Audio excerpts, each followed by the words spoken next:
On a Monday morning in August 1911, three men slipped out of a French museum, holding a large flat object wrapped securely under a blanket. They caught an 8:45 a.m. train and vanished. The world would soon realize they had successfully robbed the Louvre Museum. Today, that stolen property is valued near $1 billion, but physically it is remarkably unassuming. A portrait painted on a slab of poplar wood measuring just 77 by 53 centimeters. Its famous dull yellowish hue is the result of a thick varnish applied to protect the wood from humidity, compounded by centuries of natural bleaching. How does a small yellowing portrait that few outside the art world cared about become the single most recognized piece of art in human history? The answer sits at the intersection of a bizarre international media frenzy and the obsessive scientific experiments of its creator. For decades, a popular theory claimed the painting was a disguised self-portrait of Leonardo da Vinci. Archival records from Florence prove the subject is actually a woman named Lisa Giocondo. She was the 24-year-old wife of a local silk merchant. Her husband likely commissioned the portrait to celebrate a new home purchase in 1503 or the birth of their second son. But a piece of historical evidence disrupts the timeline. In 1504, Raphael drew an ink sketch based on Da Vinci's work.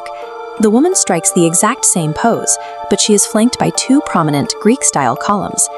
That detail puzzled historians until 1914, when a novelist near London revealed the Isleworth Mona Lisa, a wider draft that matches Raphael's columns and features a distinctly younger Lisa Giocondo.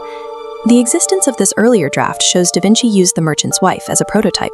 He spent the next 15 years experimenting with her image to achieve absolute optical perfection. He spent those years perfecting sfumato, a technique of blurring boundaries and blending colors so thoroughly that the subject melts seamlessly into the background landscape of the Arno Valley. To achieve this effect, Da Vinci spent his nights in a Florence hospital, dissecting human corpses and peeling back layers of skin. If Da Vinci and his subject were both living in Italy, it raises the question of how the portrait ended up in France. In 1516, the French king invited Da Vinci to live at his palace. The artist brought his unfinished masterpiece with him, and upon his death 3 years later, it entered the French royal collection. Fast forward to our 1911 mastermind, Vincenzo Peruggia. He was an Italian nationalist and a Louvre employee who felt the piece rightfully belonged in Italy. After keeping the portrait hidden in his apartment for 2 years, Peruggia lost his nerve. He tried to sell the world's most wanted item to a skeptical art dealer in Florence.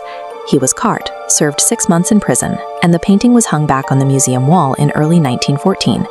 Today, it sits behind bulletproof glass in a strictly climate-controlled vault.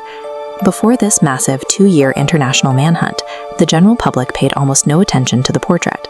Da Vinci's obsessive science created a technical masterpiece, but it took a museum employee's clumsy heist to turn it into a billion-dollar cultural icon.